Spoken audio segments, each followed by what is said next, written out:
Hi friend, Naria here. Welcome to the next episode of Naria Luminary Nutrition. And I'm your host, Naria. For those of you who are new, I'm Naria. I'm a registered dietitian and I specialize in weight management and gut health. And today we're going to talk about getting outside of that comfort zone. So let's get right into it. Let's start with the story. Let's start with the story. Before I became a dietitian, before I started with all these changes, I remember I would try diet after diet after diet after diet after diet, thinking I was doing something different. This is going to be it. This is going to be the time it works. I'm going to stick with it. But I was in my comfort zone. I was doing diets. That was my comfort zone, doing diets. I didn't realize it back then, but I was doing the same thing over and over and over and over again. I didn't really change any behaviors, not anything that was sustainable. I changed short term. And most individuals can make a massive difference or a massive change for a short period of time. But once life comes back, when old habits try to sneak back, we can easily revert back if we really don't take the time to change these things. But the problem here, friends, is the environment. The environment is the problem. Social media, friends, family, everyone's talking about the latest diet. I'm doing keto, I'm doing intermittent fasting, I'm doing this, I'm doing that. There's some individuals that flourish with these diets, but 99% of the people don't. And when I say that statistic is from my experience. And again, friends, I work with a lot of individuals that want to lose weight. They want to get healthy. They want to improve their fatty liver. They want to get rid of the symptoms of gastritis. I work with so many at this point that I know these trends, right? So it's very important that we get out of that. We change our environment, which doesn't take time. We have to change our mindset, which takes time. All these things take time.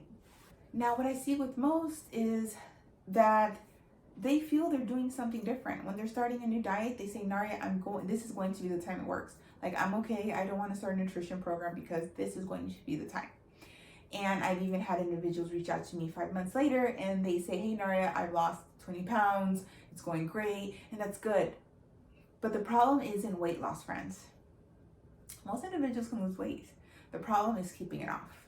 And unfortunately, what we see is people tend to gain it back about in 1 to 5 years. And I don't want that for you because that can cause stress to your body. Think about it. Your body has to adjust every time you go down, every time you go up. And if you've been doing this for over who knows how many years, we can see that your body's pretty stressed at this point and it wants you to do something different. It wants to feel safe. If they weren't feeling any type of fear or excitement, I should say, because both usually come, then it's not going to be the program for you. I would say 99% of the time I hear my clients say, hey Naria, I have a little bit of fear here. Yep, it's your mind going back into the, hey, this is weird, I don't feel comfortable, alarm. Let's go back to what we know. Don't start with this Naria dietitian. That's normal. But remember that my point being here is you have to try something different. You have to try something different in order to get different results. You can't escape from that. So if you decide to start a diet again and you start to lose weight, good. But unfortunately, if you really don't take the time to change those habits, you'll see that weight back about 1 to 5 years. 100% no, of course not 100%. But most likely the probability is too high. Take your time, friends. Altering our environment, changing our mindset, it takes time, friends. It does. You have to be patient here. You have to be consistent, and you have to think about the steps in order to get there. You want to make healthy so easy that you have no choice but to follow it. The answer is not going to be a diet. It's not going to be doing things that you've tried before. I'm not saying that you have to work with a dietitian, you have to have a coach, but you do have to try something different.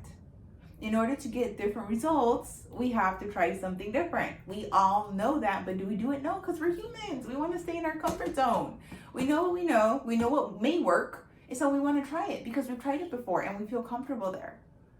But most individuals, when they do sign up with me, the number one thing I hear is, Naria, I feel some stress here. I feel a little bit scared. Good. You should feel a little bit scared because you're getting outside of your comfort zone.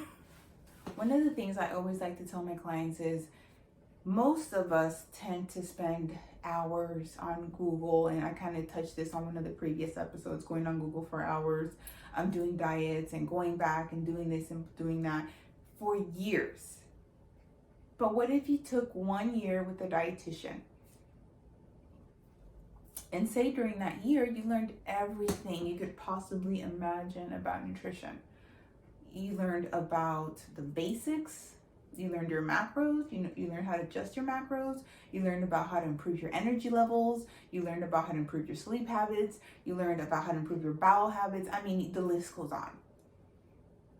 What if you took a year to learn these things from a dietitian, to where when you were done, after a year, you didn't have to use Google for these things, compared to having to Google and Google for who knows how much longer?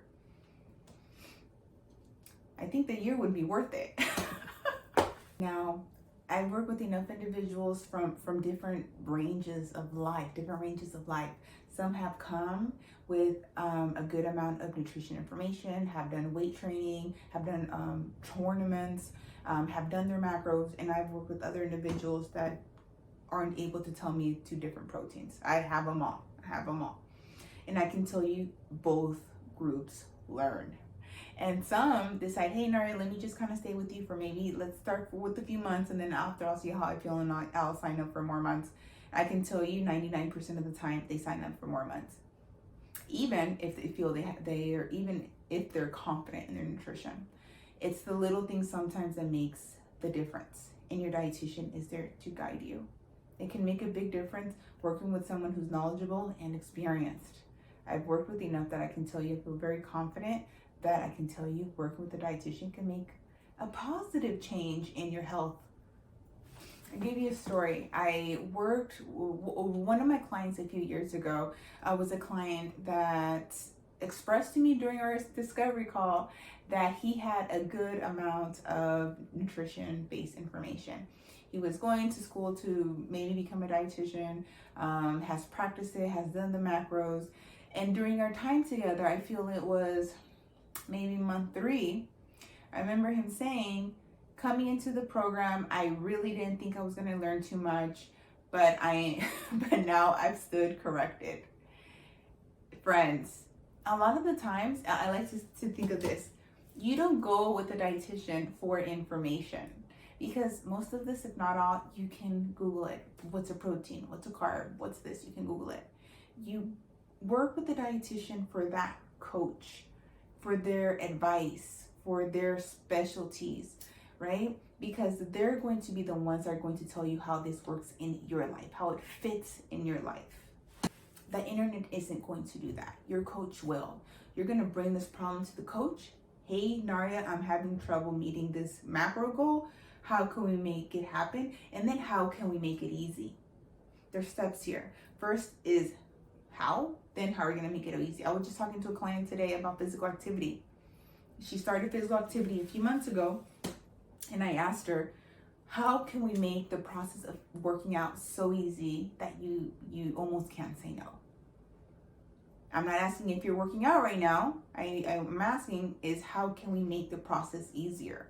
Almost to where it's easier to say yes than no. That's where I want to get to. I'm not saying we're going to get there overnight, but I want to gradually get there. 1% better, 1% better, 1% easier, 1% easier. I want it to be so easy that you almost have to do it, that it's easier to do it. So how? And sometimes when we're thinking of, like, again, we're going to stay with the example of the working out. When we're thinking about, okay, I'm going to start this health journey, I'm going to work out, we go back to our comfort zone of, oh, I used to go to the gym.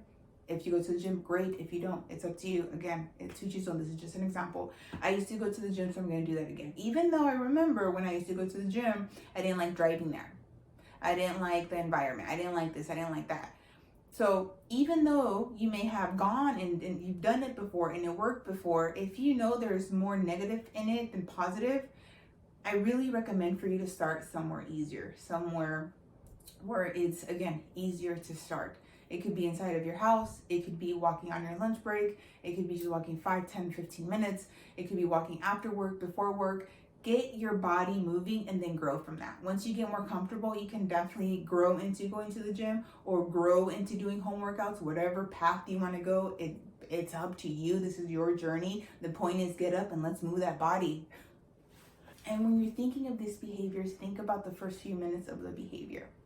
The first few minutes. What happens the first few minutes that you're going to participate in this behavior? So going to the example of working out. The first few minutes, what do you typically do? Do you get your clothes ready, or do you have to look for your shoes? Do you have to think about where you want to work out? Do you have to pick a workout on your Apple Watch? What do the first few minutes look like? Then let's make those first few minutes easier. So for me, I like to use Apple Fitness. It's nice and easy. I have my watch on ready all the time because it's my reminder. It's my cue. Hey, Nara, you gotta work out. You gotta work out. And 90% of the time, if you see me out in the world, you'll see me in workout clothes. Yes, because they're comfy, but because they remind me of, girl, you gotta work out. You haven't worked out. If I'm still on you haven't worked out. Those are my easy reminders that make working out easier. So I want you to consider that for yourself. How can you make any process easier?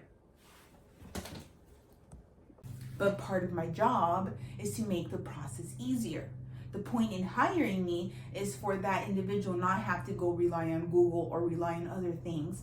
They're relying on me. So my job is to make it easier. And my job is, by the time they graduate from the program, if they decide to stay a year or longer, by the time they officially graduate, that they're able to fend for themselves. And during that time together, it's usually very different from things they've done before. It's usually very different. It's something that gets them out of their comfort zone. We usually do things that they haven't tried before. And all of this is not only for the weight loss or some individuals' weight gain, it's for the whole entire body. Hormones, moods, sleep, a lot of it is for that. I wouldn't want to have someone say, hey, Nari, lost all the weight, but now I feel like trash. Massive failure. That's not what we're in here for, buddy. We're in here for so much more. Your mind will always want to keep you in the same area that it knows. It's meant to keep you safe. It's meant to keep you comfortable. And remember, your body is for you. I can't say that enough because it is. Your body is team you. So if it knows it's tried something before, it's going to want to do that. And those thoughts are going to come in your mind. Hey, you've done this before. Stay in your comfort zone. Stay in your comfort zone. But you have to try something different. I haven't had a client yet. And again, I'm still practicing. So ask me this question again in 5 years. that hasn't learned a vast amount of information during the program. And a lot of it's tailored. So even though I have my roadmap for all of my clients, I have a few clients that will say, hey, Naria, I know you have the roadmap, but I really want to focus on the low FODMAP for a few months. 100% okay. It is their journey. I'm just the guide. I always want individuals to leave the program with more energy, with more understanding of health, with a better relationship with food, with the negativity of good food and bad food out of their mind. That's again something that social media is trying to teach everyone, that there's good and bad food. Food doesn't have a soul. You're not married to it. You're not committed to it. A cookie is just a cookie. It's not plotting evil against humanity, right? It's just a cookie.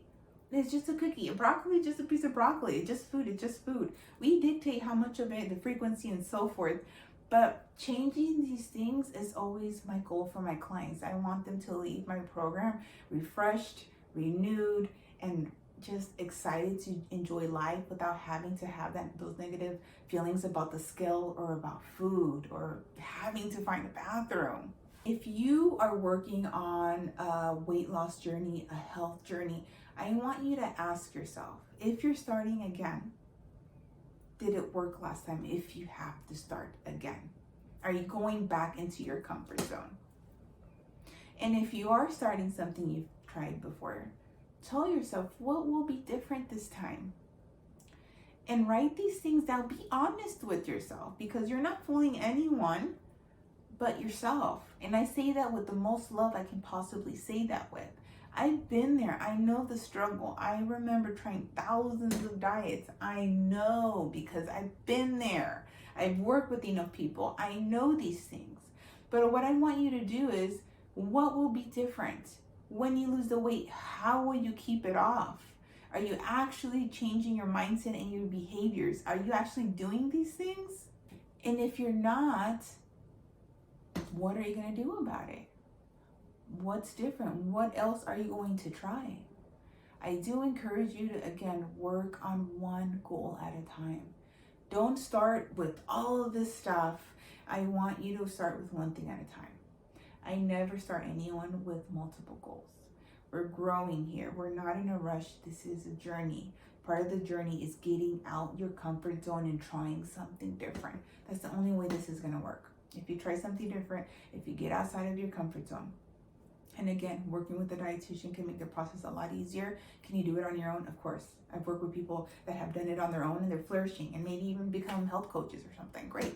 Good. My goal is for everyone to be healthy. But most individuals do struggle. It's just truth, right? If it wasn't, we wouldn't have all these chronic disease problems that we have these days. It's very difficult to lose weight and again, sometimes to gain weight. So friends, today, and yes, I mean today, right now, grab a piece of paper and a pencil and write, how will you get out of your comfort zone? What's gonna make you have some excitement and have some fear at the same time? This could be about your weight management goals. It could be about your health, your mental health, any goal you have right now. It doesn't just pertain to nutrition. What's going to be different? Write it down, be specific, and think about the first few minutes of these behaviors. How are you gonna make it so easy that, again, it's easier to say yes than no? Make it so easy that you have to do it. But start with one thing at a time. All right, friends, that's it for today. Any questions, any comments, feel free to email me, narialamere@gmail.com, or comment below. Otherwise, have a great rest of your day. Bye, friends.